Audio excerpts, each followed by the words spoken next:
ẹ káàbọ̀ sí ìkànnì yìí. Tó bá jẹ́ ìgbà àkọ́kọ́ ní tẹ́ ń rí wa, ẹ like, kẹ́ subscribe, kẹ́ lè máa jẹ́rú àǹfààní yìí nígbàkúgbà tá a bá ti post fídíò. Òfò ńlá ṣẹ̀ wá.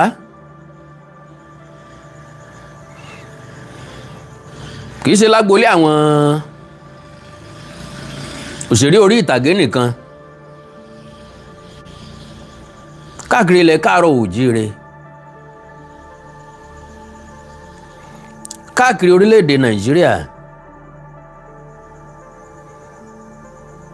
Káàkiri ilẹ̀ aláwọ̀ dúdú Áfíríkà. Jákèjádò àgbáyé. Òun náà ni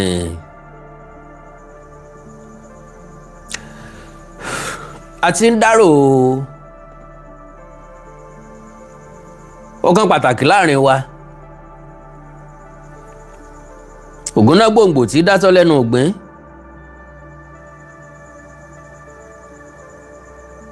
Ká tó rìnrìn ó dìgbò. Ká tó rẹ̀fọ̀n ń mọ̀ bóyá bàbá dénú ọ̀dàn. Arẹwà ẹyẹ bí ọ̀kín ò tún sí mọ́.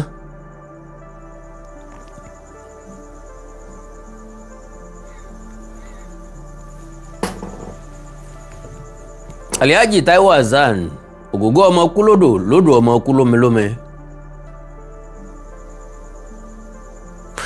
Àgbà Òṣùgbó ti fọwọ́ okùn lélẹ̀.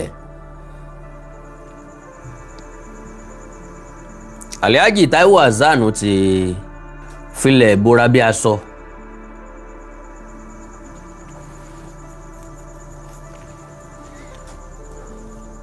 Ó dunni. Ó káni lára. Ṣùgbọ́n èyí tá fi ń fira wa lọ́kàn balẹ̀ bí tá a máa ń padà resort ẹ̀ sí, tá a padà resolve ẹ̀ sí, ni pé àwáyé ikú kan ò sí níbì kankan. Gbogbo ẹni ó wá sáyé pátá ní ọ̀lọ́ alákejì. Àkàndá. Gbogbo létà tí kí wọ́n kú ewu ọmọ. Bọ́yá ó pẹ́ ni tàbọ́yá a máa kí wọ́n kú délé ń bẹ̀. Gbogbo ọmọ tó ṣe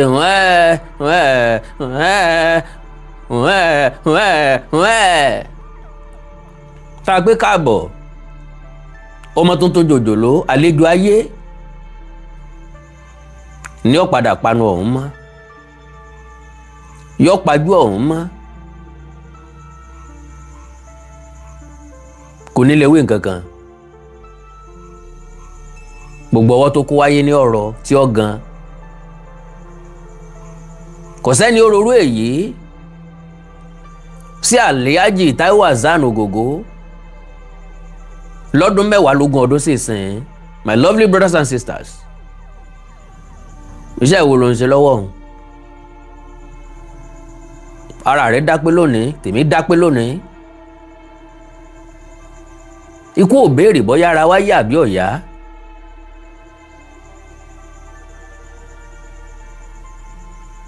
Olórin kan kọ, ikú bẹ̀sẹ̀ àrùn bẹ̀sẹ̀. Gbàjẹ́ ti kú ikú apani. Béèyàn jẹ́ tàna àná gbọmọ. Ó pé wa ká jẹ́sẹ̀ ikú ká má jẹ́ tàna.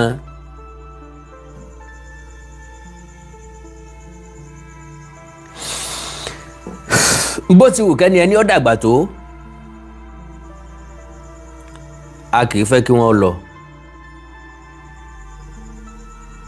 Iku Taiwo Hassan Ogogo at the age of 66 years.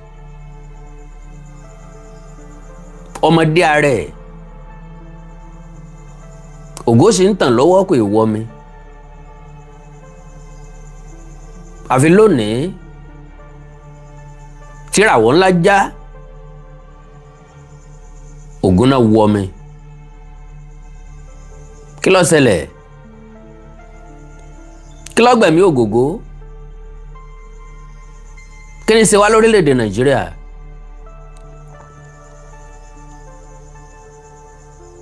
kí ló dé tá a sọ gbogbo nǹkan di business? Kí ló dé tá a mọ ibi tó ti yẹ ká sọ̀rọ̀ àbí ibi tó ti yẹ ká panu mọ́? Kí ló dé tá a mọ àkókò tó yẹ ká sọ̀rọ̀ àtàkókò tó yẹ ká panu mọ́? Oríṣiríṣi nǹkan ń lọ lórí ìtàkùn ayélujára. Ó wà very very disturbing. Lórí ọ̀rọ̀ àìsàn Taiwo Hassan Ogogo, àwọn kinní kan mọ gbàgbó lọ, àwọn kinní kan mọ móògùn lọ.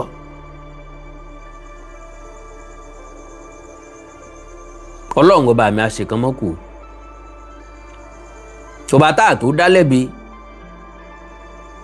ọba tá a tó pèpè ó wá jẹ́jọ́. Torí pé kò sẹ́ni nìkan tó lágbára lórí ẹ̀mí ẹ̀ láàrin gbogbo wa. Òkú ń sunkún òkú ni, akásọ lérí ń sunkún ara wọn. We have no power, no might láti prevent ikú, láti protect ara wa. Lágbájá ìbá tí kú, ká lówó wà ní owó ń bẹ ńlẹ̀. Ikú yarí ó lòun ò gbowó ni. Alápàdúpẹ́ bí Ọlọ́run ọba mi ò sí. Bó bá dárọ̀ lánàá ìsìn, mo bá sọ pé àkàndọ̀rọ̀ àwòkọ́ńkọ́ ọmọ jẹ́ èèyàn mọ́ kọ́ ọmọ sí láyé mọ́. Oh, that man has gone. Ó dẹ̀ ṣètò lánàá o. N tí ó gba orí ìtàkùn ayélujára nìyẹn. Kò sí nǹkan tẹ́nìkan kó ṣe sí.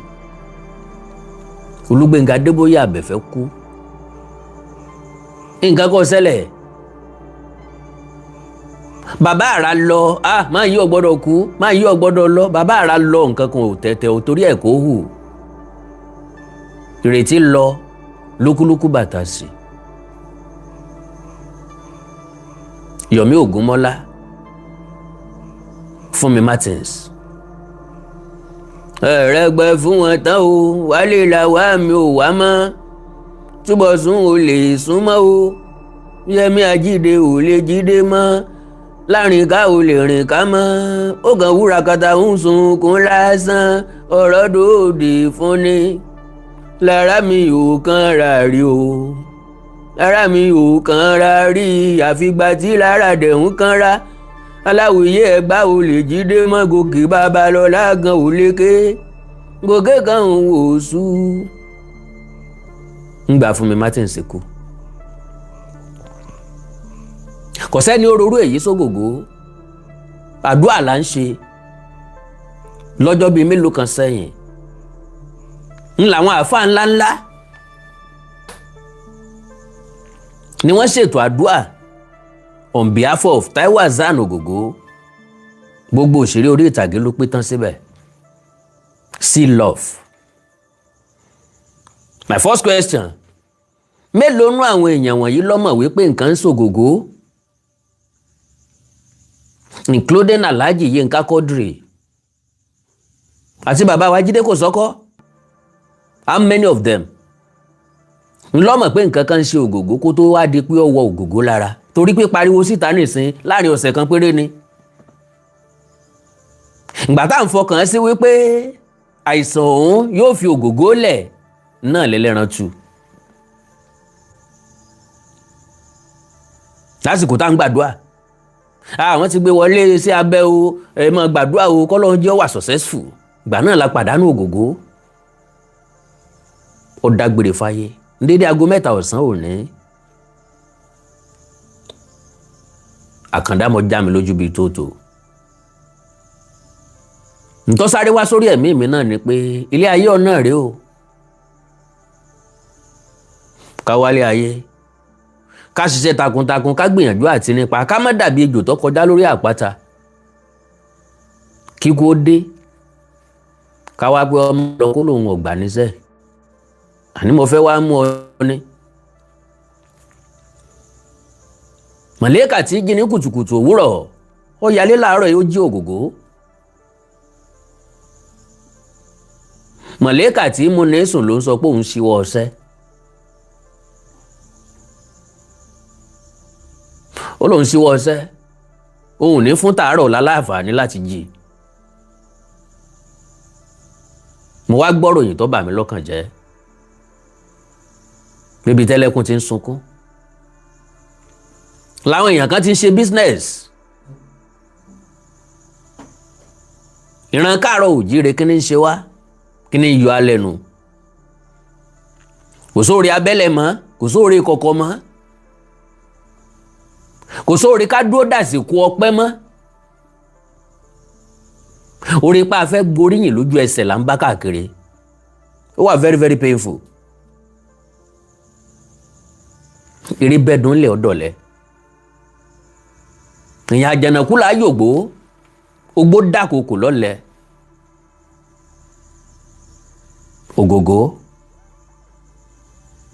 Ogogo tick in many bosses. Very good and kind man. Very cool man indeed.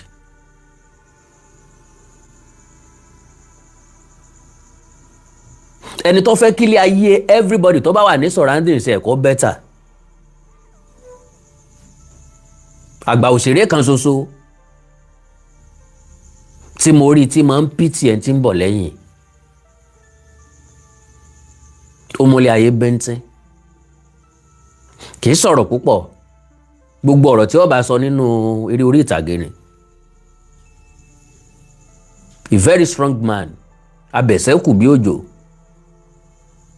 arẹwà lọ́kùnrin.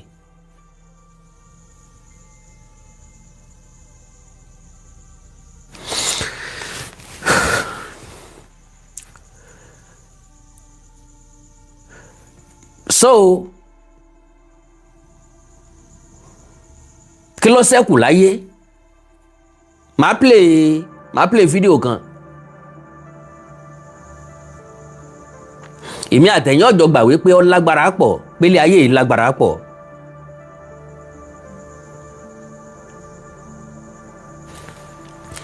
Ókè o, ọmọ Alhaji Taiwo Hassan padà síta. Àwọn fẹ́ ni tí ó bá wọn tọ́jú bàbá wọn. Torí pé àwọn dókítà kan ò fẹ́ tọ́jú ẹ̀. Ẹ̀yin ọ̀jọ̀gbọ́n, ẹ̀yin ìyá àti bàbá mi ti ń bẹ ń bí mọ̀ pé tí dókítà bá ti fẹ́ tọ́jú èèyàn mọ́ kò sátúnṣe mọ́ nìyẹn. Wọn ò fẹ́ kẹ́niyàn ó dákẹ́ sọ́dọ̀ wọn. Because to the best of my understanding, kò sẹ́ni tí ó gbé ògógó lọ sọ́dọ̀ quack doctor, ọ̀dọ̀ àwọn professionals náà gbé lọ.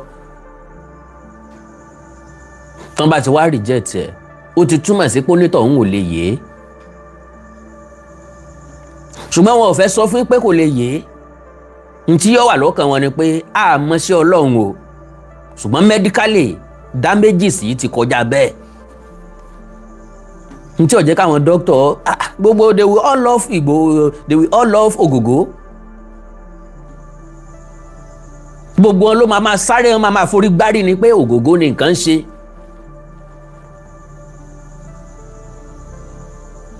Àfi ò ní pé gba lọ́jà ká mọ̀mọ̀ tìyà ẹ, ojú ò ní pé gba lọ́jà ká mọ̀mọ̀ tìyà ẹ ni. Àfi ò ní wọjà ká mọ̀mọ̀, Ogogo ò lè débì kan mọ̀mọ̀ pé Ogogo ló dé. Bóyá àwọn ọmọ ayé àtijọ́ o, bóyá àwọn ọmọ Gen Z o, kò sẹ́ni tí ò dó Ogogo mọ̀. Bọ́ọ̀ bá wo Ogogo òwò pósítà ni, bọ́ọ̀ bá wo Ogogo òwò sinimá rí ni, sọ òwò fíìmù rí rárá ni.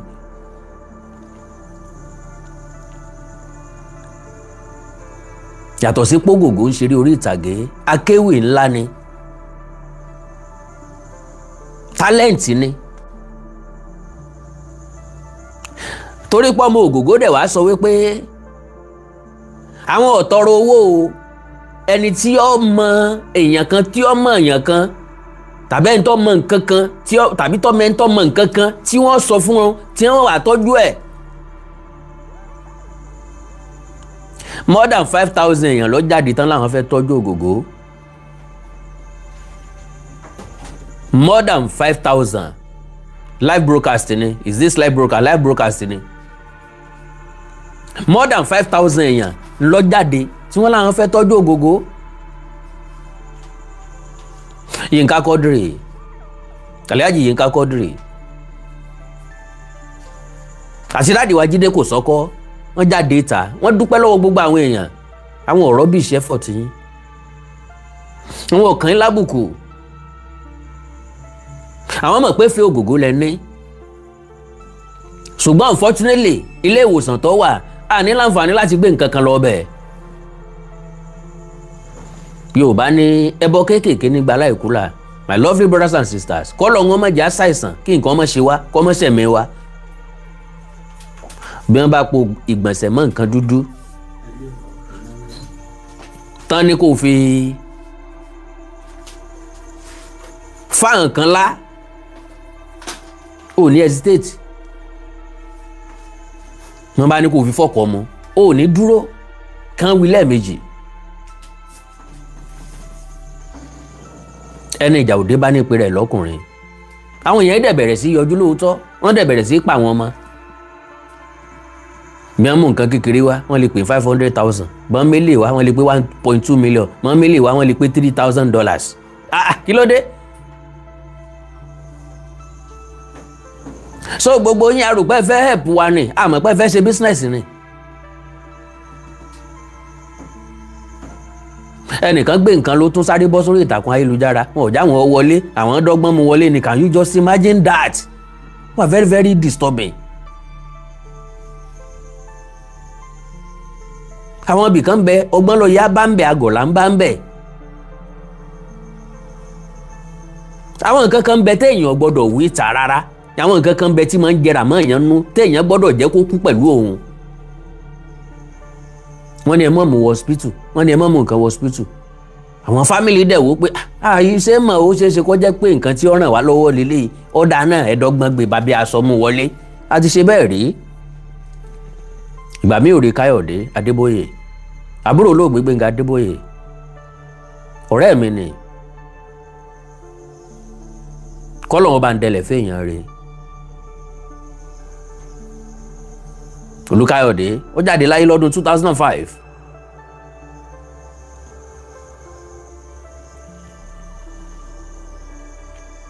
Mo rè wo usage lẹ́ẹ̀mejì.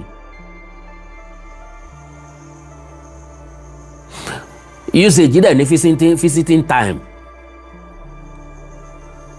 Bó bá ti dàsìkò tí wọ́n ti tálejò ti wọlé tán, wọ́n lè wá jáde. Káyọ̀dé will always call me. Màá bẹ̀rẹ̀ kúkúkú gbẹ̀yìn wíńdò wọ́ọ̀dù wọn lọ, màá wọlé síbẹ̀.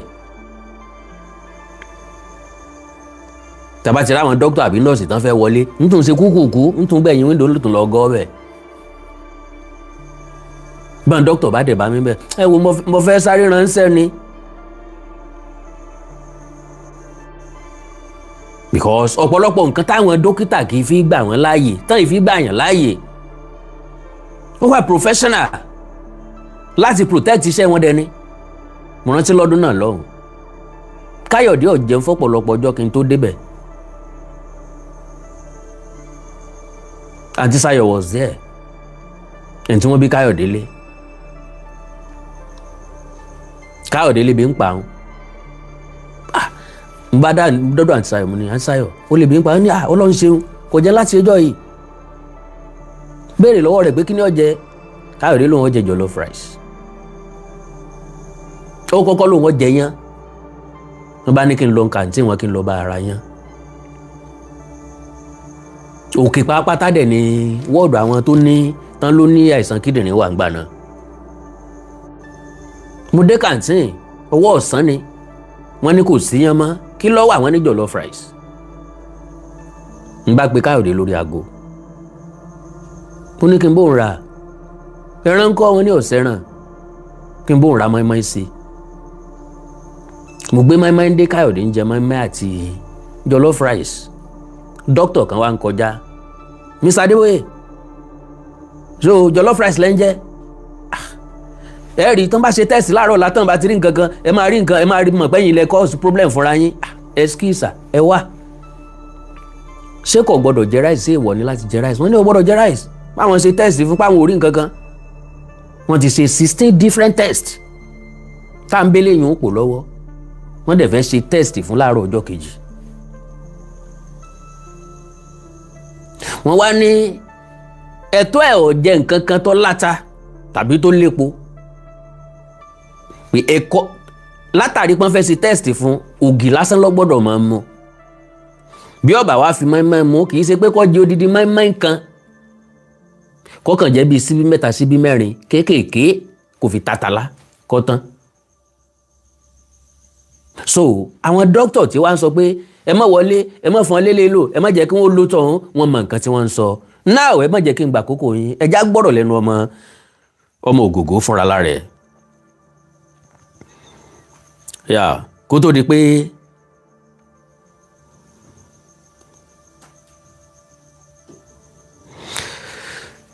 ilé ayé le o.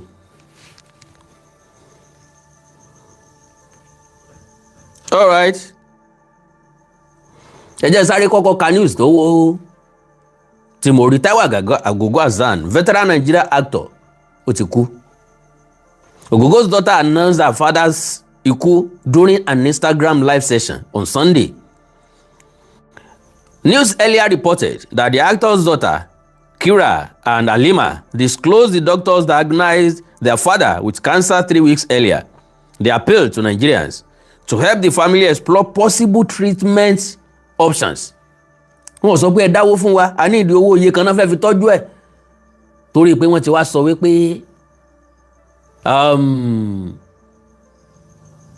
kí ló lóṣèlú yìí nípínlẹ̀ Ògùn yìí màá rántí pé wọ́n máa take care ẹ̀ torí pé ọmọ Ìlaro ni wọ́n, ọmọ Ìlaro náà dẹ̀ l'Ògògó. So now pé wọ́n ní ìdí owó, àwọn èèyàn ti wá wò ó pé owó ńlá kan bẹ lọ́wọ́ wọn, káwọn kàn sáré sáàbù wọn jẹ, káwọn sáré gán wọn jẹ, káwọn sáré extort wọn with any little things. They started calling bí ẹni Yayi, God bless you, torí pé Yayi ń fẹ́ tọ́jú ẹ̀ náà wá fẹ́ sọ family wọn dìjẹ́. Àwọn ẹni àìjírí èèyàn táì jí kò tí wọ́n rí gbogbo nǹkan gẹ́gẹ́ bí business, tínú wọn máa ń dùn sí ṣubú ọmọlàkejì. Ẹ ṣe já rescue ọ̀nà kó wá dìgbà tá rẹ̀ bá yá káyẹ̀sẹ̀ máa sọ̀rọ̀ jáde. So Kira announced her father's death during an Instagram live session on Sunday. His colleague Saidi Balogun also confirmed the death in an Instagram post.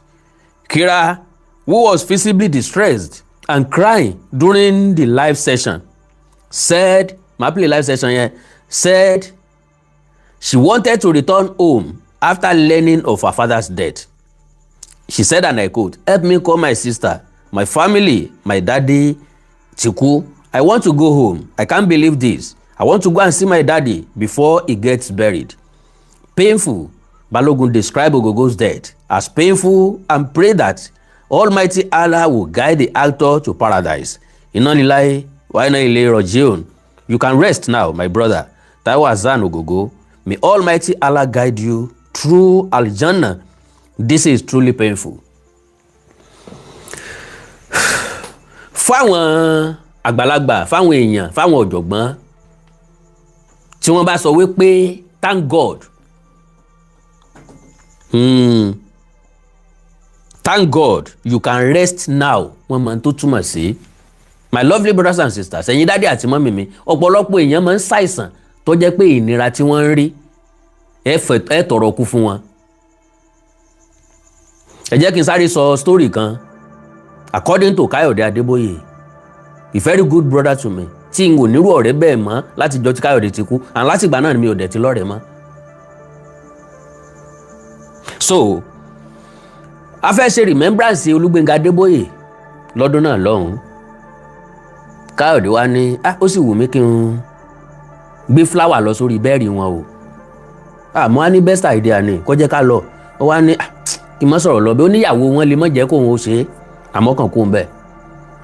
Bàtà wa ń play orin Yínká Ayéfẹ́lẹ́, ó wá ní pé Yínká Ayéfẹ́lẹ́ nì. Pé nígbà tí ìnira pọ̀ fún dókítà Yínká Ayéfẹ́lẹ́, tọ́lọ́hun ní jẹ́ kí ìnira ó dé bá mọ́ láéláé. Mo sọ fún Gbénga Adébóyè pé bọ́dá ẹ bá ń sọ fáwọn dókítà kan fòun lábẹ́rẹ́ ikú, ìnira yìí pọ̀. Dr. Yínká Ayéfẹ́lẹ́ can testify to that. Bẹ́ẹ̀ èèyàn bá rí ìnira, everybody mọ̀ tó ṣe Yínká Ayéfẹ́lẹ́ ńgbà náà. Kọ́lọ́ májì ó tún rí èbù ẹ̀yìn mọ́ láéláé. N ta sọ débẹ̀ ni pé ká ní wọ́n ti wá jẹ́ kí wọ́n fún lábẹ́rẹ́ nígbà náà, bó ṣe wá jẹ́ èèyàn lónìí ìbò ní ìbáṣerí mo ní lásìkò ìṣòro nu. ó wá jẹ́ kó yé mi pé ńgbà tára Gbénga Adébóyè ọ̀yá wọ́n ní wọ́n fún un ní májèlé jẹ ni àwọn àbúrò ẹ̀ lórí and that is what he told me kì í sọ̀rọ̀ pé distance tàbí ẹnìkẹta wọ́n change fún Olúgbénga Adébóyè wọ́n dẹ̀ ní kò tí ì gbọ́dọ̀ jẹun until after 30 days. ó ní tó bá wà lẹ́gbẹ̀ẹ́ gbọ̀dá Gbénga ó ní tó bá ń rí ìrora tí ń jẹ kò gbọ́dọ̀ jẹun kò gbọ́dọ̀ mumi tí bá ń pariwo pé ẹ fún mi lómi ó láàánú rẹ̀ ọmọ sí ọ ó ní ìwọ tó bá sì fún lómi àjẹpọ̀ fẹ́ pa nìyẹn. mo wá ní kí ni bọ̀dá Gbénga ń jẹ kí ni mu fún 30 days ó lóyin ni òun ló máa wá oyin ògidì lọ sí sẹ́yìn kì í dẹ̀ ṣe pé àwọn ọ̀rọ̀ fún un lẹ́nu tí ó mú bí omi o àwọn ọ̀tọ̀ lọ lórí ahọ́n kórè nǹkan pọ́n lásán ni mò ń try láti jẹ́ kẹ́ mọ̀ ìdẹ̀ra táwọn èèyàn ń go through tí nǹkan bá ń ṣe wọ́n má fi kú yọ̀ọ̀yàn má fàìsàn yọ̀ọ̀yàn ẹni tí ó kú kò sẹ́ni tó tí ì màrùn tí ó pa á ń gbé balẹ̀ ilé gbòógì lónìí tẹ wá ń gbowó gọbọ ilé lórí $3,000 $2,000 $1,000 for what? mélòó rú ẹ̀ wá ní kára o Ọlọ́run wá sọ pé òun ò fẹ́ gbogbo wàhálà yín Ọlọ́run sọ pé òun ò fẹ́ fake life yín fake product yín wọn ò fẹ́ gbèsè ayé ìkàtẹ́ ẹni tẹ́ fẹ́ sọ ẹni ẹlẹ́ni dìjẹ́ tẹ́ fẹ́ sọ family di ìjẹ́ ó lòun lòun ní ó sì pé nǹkan ìsọdọ̀ gbójú ní nǹkan ọmọdé tí kún pínínsín bọ́dàgbà yọ padà kú náà ni ojú ló kán ló ní nǹkan olóbì tí ń ka ìgbà wo la lu fóńtà ò ní jábọ́ anybody bó ti wù ká dàgbà tó náà á padà kú náà ni. àwọn èèyàn dá pápákọ̀ jẹ́ ká gbọ́rọ̀ lẹ́nu ọmọ Alhaji Taiwo Hassan Ogogo. Fini follow the video testing. That was the video my big daddy saw, and on the group chats where we always have our discussion about daddy's health, I saw my cousin wrote something like, and my big daddy was asking them that she tired Loni.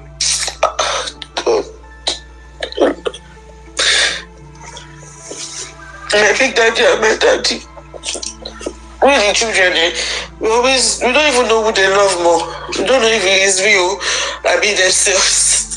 When I meet their children, it's too much. And my big daddy loves my daddy too much. I don't even understand. Say she tired till Lonnie. That's why I wasn't even on. Everybody was calling me yesterday. I didn't want to pick it because I don't even want to check social media. I don't want to look at my daddy's picture. I was just reading their message and then I just left. I left the group chat. So at some point I turned off the Wi-Fi. I don't even want to say anything. Because my big daddy can break down. Who am I? Who am I? At the end of the day, they said whatever situation that we find ourselves, we should always say Alhamdulillah.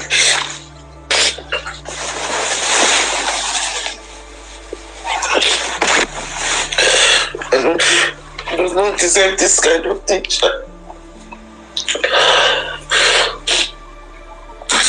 It's a lot. It's very deep.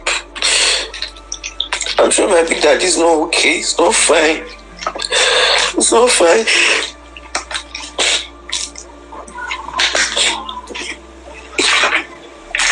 I don't know.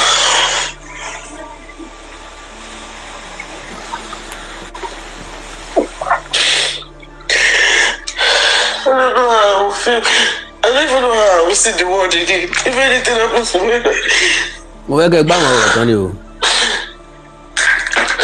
Please don't think I'm here to ask for sympathy or anything. No, it's just how I feel. I came here to just cool off, but then I don't know. I'm so connected to my daddy. I think I'll be okay ever. Oh, tí mo kí bàbá ọmọ akú lónìí o. Bàbá rere ni bàbá mi. Ọlọ́run just wants the best for everybody. Just wants everybody to be okay.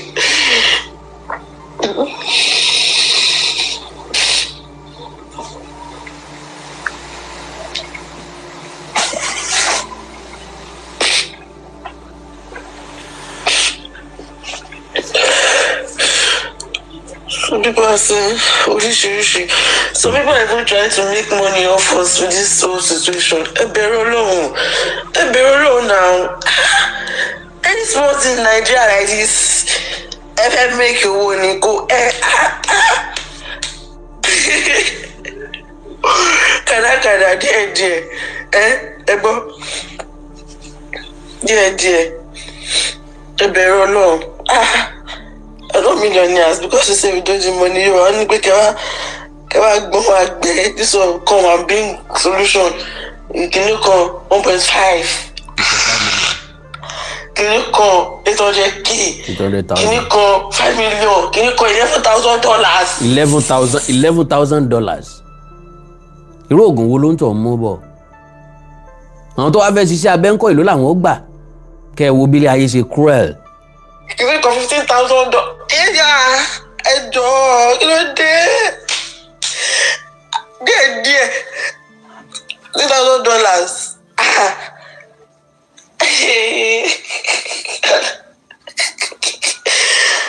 Wá ṣe o.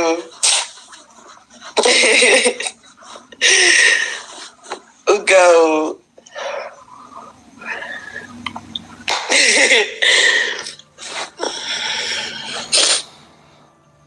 Wow, fídíò yẹn pọ̀ but mo ti, can you imagine $11,000 point tí mo fẹ́ mú jáde ń bẹ̀ nù àwọn èèyàn ń béèrè 1.5 million naira kí ni wọ́n mú wá kí wọ́n fi ṣe ta ló bá wọn ṣe láì gbódìdí èèyàn nú ẹ̀. $11,000, $5,000, 1.5 million naira. Ilé tó kéré jù tó sọ ní 800,000 naira. Wọ́n sáré rí gẹ́gẹ́ bí avenue láti jẹun. Oríṣiríṣi àwọn èèyàn ló pè mí lọ send voice note. Àwọn ò béèrè owó káwọn kọ́kọ́ tọ́jú ẹ̀ náà. I was like, me is a family here. And I have no connection to him. I told them blatantly, I have no connection whatsoever to him. Every time I was family, kẹ́ lọ dánra wò ń bẹ̀. Òye tó yé mi ni wípé pásítọ̀ ó kú, àfáà ó kú. Àwọn àfáà tí wọ́n ṣètò àdúrà kalẹ̀, kò sẹ́ni tí ó jù sáyé nù wọn. Àjò ara wa là ń ṣe. Ọlọ́run ọba mi wá lóhùn ọ̀gbà àjò.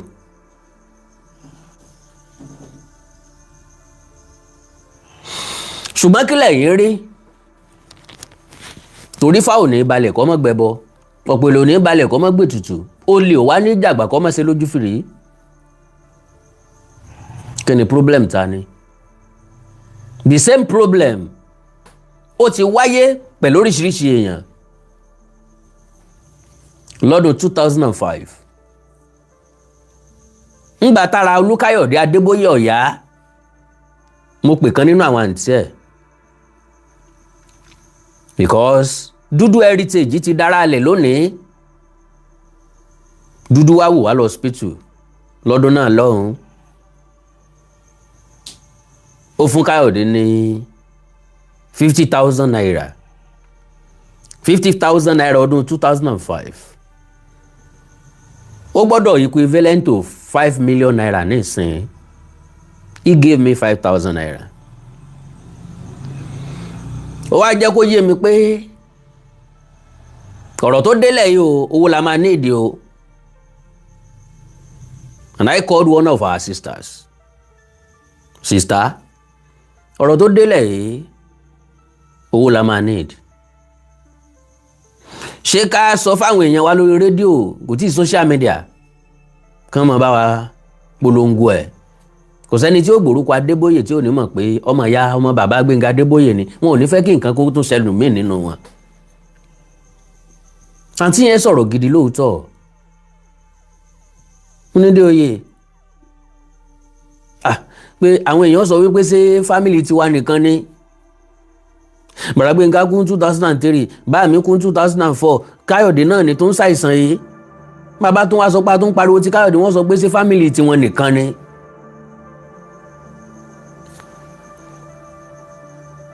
N ò gbọ́dọ̀ gbégbèsè kankan lẹ́yìn mọ̀lẹ́bí ẹ̀. Because gbólóhùn kan náà ni wọ́n sọ àránṣẹ́ o, ń lọ́mọ tó owó tí ń gbà tó fẹ́ fi ṣe o. Ṣégbà tó yẹ kí àwọn ọmọ ìyọ́ pariwo síta ni wọ́n pariwo síta. Kí ni Alhaji Taiwo Hassan ń wò àtẹ̀bí tí kìíní ọ̀hún fi kọjá stage 1 tó kọjá stage 2 tó kọjá stage 3 tó wá dé stage 4 tá ẹ̀ṣẹ̀ wá jáde síta. Kí ni tí ó ṣẹlẹ̀ ń tó ṣẹlẹ̀ rí gẹ́gẹ́ bí ojú ìwòye tèmi. Alhaji Taiwo Hassan Ogogo is never a controversial person. Ó lè má jẹ́ trillionaire o, ó lè má jẹ́ billionaire o, kì í ṣe ẹni tí ebi ń pa, kì í dẹ̀ ṣe ẹni tó lè tọrọ. Ìṣòro tó wà ń bẹ nìyẹn, don't mention my name. Kẹ́ni kankan máa tọrọ owó fún mi, I'll be okay, I'll be fine. Ó ti ń kó bójú, ó ti ń kó bámú tipẹ́tipẹ́. Àìsàn jẹjẹrẹ many things ń ló lè ti tà lábẹ́lẹ̀ báhùn látàrí pé má jẹ́ káwọn èèyàn gbọ́, má jẹ́ ń sọ fún èèyàn, mi gbọ́dọ̀ sọ fún èèyàn.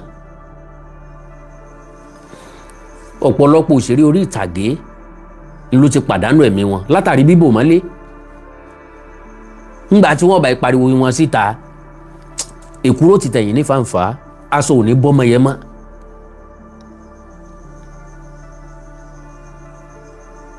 So Alhaji Taiwo Hassan kò jẹ̀bi, ẹbí ò jẹ̀bi bí wọ́n ṣe rí ni, ikú ló jẹ̀bi, àìsàn ló jẹ̀bi. Ṣùgbọ́n kí èmi àtẹ̀yìn ọ̀rẹ́ kọ́ díẹ̀ mú bọ̀ jáde kó ń bẹ. My own belief in this life ò ní wípé ẹni tí ìfà ò tọ́ sí ní pé ní àrámù o. Wọ́n sọ pé wọ́n tọrọ owó fún mi ni, wọ́n sọ pé mo tọrọ owó ni, ẹ tọrọ ẹ̀, ẹ jẹ́ kí wọ́n tọrọ ẹ̀. Ńgbà tí mo bá lè live tẹ́mi yẹn ò bá tí ì bọ́, kí n jẹ́ kí wọ́n kọ́kọ́ ṣáájú mi ná. Ibi tí ọ̀kánjú ẹni bá so sí láti kà o. Torí oore la ṣe ṣìrègùn. Àwa kan ń bẹ tá a máa ń di kéèyàn ó ṣìrègùn lé wa lórí. Inú oore ni règùn wà. Bó oore bá fẹ́ wọgbó ńlá fìrègùn fà á padà.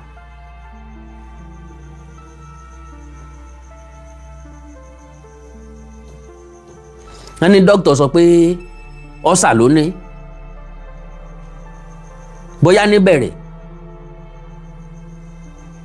Bóyá níbẹ̀rẹ̀ nìyẹn.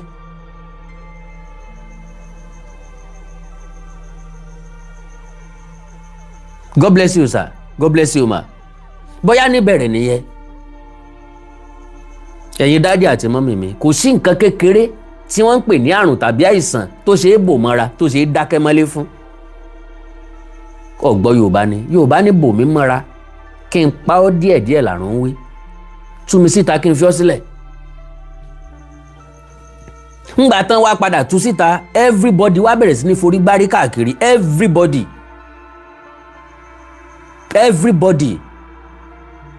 ni wọ́n ń sáré Ògògó ọ̀gbọ́dọ̀ kú.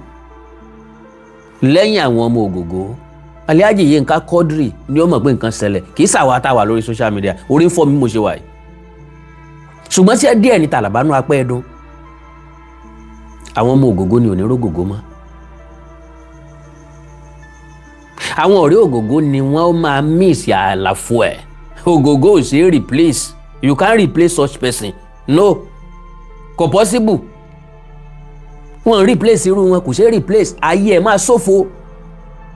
Láìsí mi ọ̀rẹ́ mi ọjẹ́, láìsí mi ọ̀rẹ́ mi mú, ọ̀ ń bẹ láyé ni wèrè ní wí bẹ́ẹ̀, irọ́ o. Àwọn ọ̀rẹ́ kan ń bẹ tó yẹ pé bí wọn ò bá sí láyé èèyàn ní débi tí ń lọ. àwọn ọ̀rẹ́ kan ń bẹ tó yẹ pé bí wọ́n bá sí inú ayé èèyàn máa mẹ́hẹ. Go and sit down. Láìsí ọ̀rẹ́ rẹ̀ o lè má jẹun. Kì í ṣe tó bù sẹ́nu ni wọ́n ń pè lóúnjẹ. Oúnjẹ àjẹdálẹ́ ńkọ́, ọ̀nà tí ó fi hàn yàn ńkọ́, nǹkan rí tí ó rí tí ó pè yàn sí ńkọ́. Àti Taiwo Hassan àtàlájà Yínká Quadri wọ́n mọ̀ bọ́n ṣe ń vouch fúnra wọn, wọ́n mọ̀ bọ́n ṣe ń defend ara wọn, wọ́n mọ̀ bọ́n ṣe ń protect ara wọn, wọ́n mọ̀ bọ́n ṣe ń source fúnra wọn. Mi ò bá wọn gbé, ṣùgbọ́n mo gbọ́ láwọn ibì kan kò síbi tẹ́ ẹ ti pé Alhaji Yínká Quadri ságbo eré tí ò ní béèrè pé sẹ́ẹ̀ ní róòlù fógògó ni. Mo sọ bí like play pé ńgbà tá a lọ sí stage play lájàṣẹ́ ní Kútọ́nù, Alhaji Taiwo Hassan Ogogo, Alhaji Yínká Quadri àti Mama Rainbow ní star tá a jọ lọ. Wọ́n máa ń béèrè fúnra wọn ni. Bẹ́ẹ̀ bá fẹ́ ṣeré àwọn méjèèjì ó béèrè lọ́wọ́ yín pé sẹ́ẹ̀ ní ìdí ìyá ni. Mama Rainbow ni first person tí wọ́n máa kọ́kọ́ rí fáyín sí. Bẹ́ẹ̀ bá sì pé Mama Rainbow ṣeré, Mama Rainbow ó béèrè lọ́wọ́ yín Ogogo ńkọ́, Yínká ńkọ́, sẹ́ẹ̀ ní róòlù fún wọn ni. That is life. Àwọn àtẹ̀yìn wọ́n máa bára wọn jà, wọ́n gera wọn jẹ. But lo and behold, láì wí fẹ́ nìkankan, without any intervention, wọ́n yanjú ẹ̀ láàrin ara wọn. Yínká Quadri àti Ogogo gbọ́dọ̀ jà. Wọ́n bá nífẹ̀ẹ́ ara wọn tòótọ́. Ṣùgbọ́n wọn ò fààyè fálàgàtà láti bá wọn dá síjà. Wọ́n nífẹ̀ẹ́ ara wọn bí nǹkan mìíràn ni. So Alhaji Yínká Quadri ló máa mọ̀ pé nǹkan ṣẹlẹ̀, àwa kọ́. Àwọ̀ kẹ́dùn àfẹ́ tó bá kàn fẹ́ pretend àbí ó bá kàn fẹ́ kàrámọ̀ àbí ó bá kàn fẹ́ package. Á dárò, á yọ̀ǹda.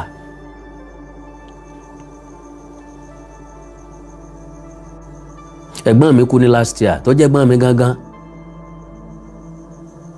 Mo rí ìyàwó wọn ní ká bá wọn dúpẹ́ pọ̀ lọ sinmi. Ẹ̀gbọ́n mi gan the same blood. Àìsàn rẹ̀ le débi pé ó ń bọ̀ láti Amẹ́ríkà, ó ń mú dókítà bọ̀. Kéèyàn sanwó plane dókítà bọ̀ láti Amẹ́ríkà.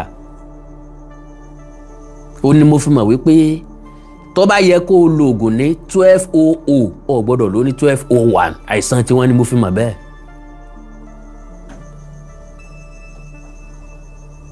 Ìyàwó wọn ò sunkún mọ́, ó ti sun tójú ẹ̀, ojú ẹ̀ ti fẹ́ fọ́ dànù. Ó ní kábò ń dúpẹ́ pé Láolú lọ sinmi. Ọmọ bàbá mi ni o.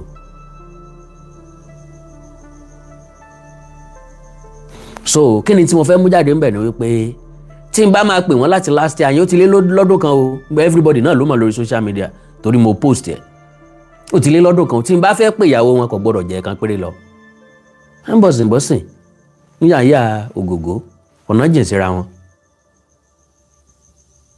Èmi ò sínú ẹni tí mo ń package. I am very, very straightforward, factual and direct.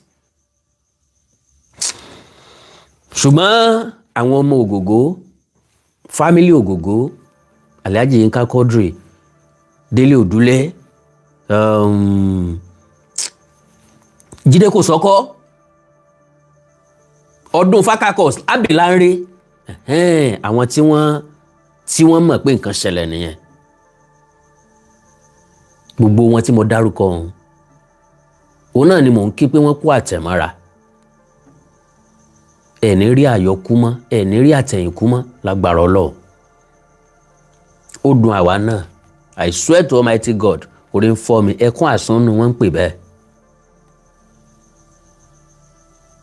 Because in tó kọ́kọ́ wá sẹ́mi mi náà ni pé so máa yìí náà tún ti lọ.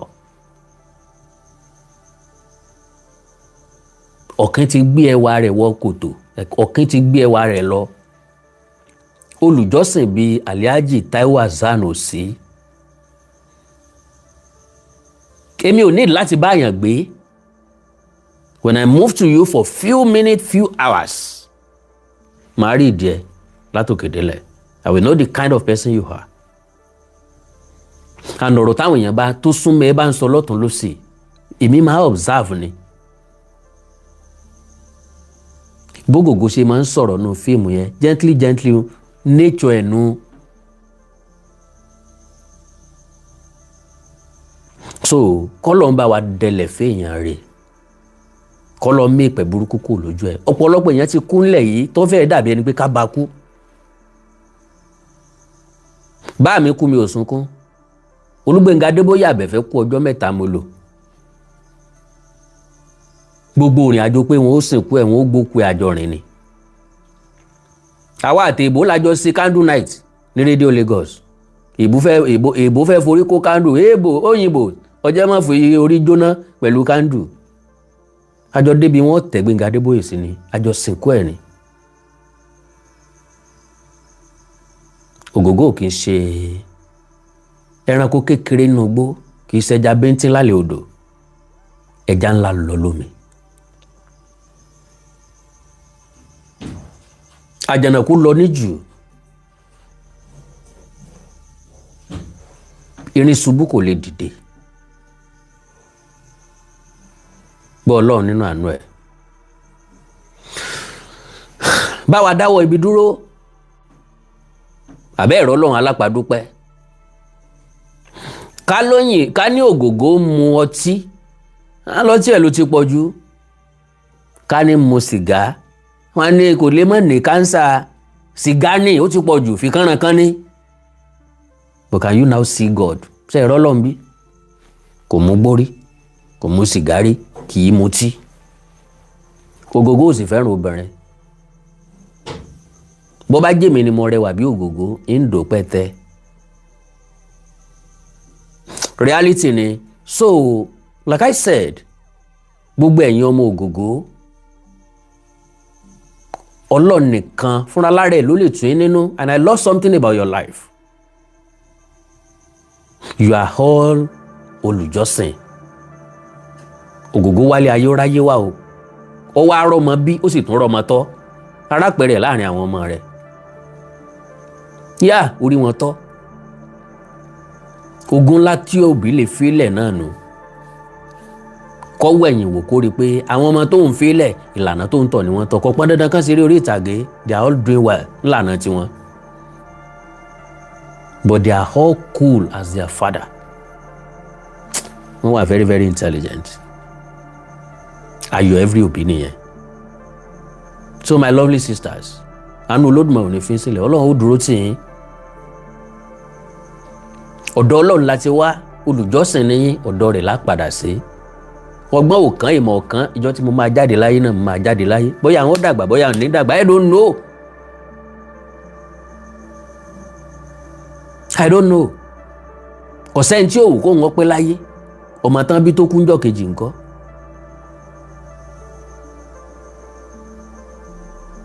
Àwọn èèyàn kan ọmọ wọn fẹ́ graduate ọmọ tán tí mọ́tò pa. Ògògó òjóná kú, mọ́tò ọ̀pá, kò ní jàǹbá ọkọ̀. Bàálù ọ̀já mọ́. Kádàrá ló kò, àákò Ọlọ́run ló tó. Kó tètè sọ o, kò tètè sọ o, bọ́lọ́ ń bá pé àákò yìí ni bó ṣe rí nìyẹn. So gbogbo ẹgbẹ́ òṣèré orí ìtàgé pátápátá, tampa ni, ANTP ni, igbá ni, àwo ni. Náà yẹn wá sọ pé àkíní sàwọn òṣèré orí ìtàgé iná bọ́ọ̀ lè yàn ṣe ń kú bàmá ní ẹ̀ shut up. Gbajúmọ̀ ni wọ́n lọ jẹ́ kọ́ ọmọ. Èèyàn ti kú lónìí dáadáa. Èèyàn kú the same time tó Ògògó dágbére fáyé. Àwọn èèyàn ti kú láàárọ̀ kó Ògògó tó dágbére fáyé. Ògògó la mọ̀ ní torí pò ní ìràwọ̀ ń bẹ̀. Àní rí jù báyìí lọ lórí ètò ilé nìí. Ẹ má gbàgbé láti bá wa like, kẹ́ subscribe, kẹ́ lè máa padà jẹ irú àǹfààní nígbàkúgbà tá a bá ti post fídíò. Ó dàbọ̀.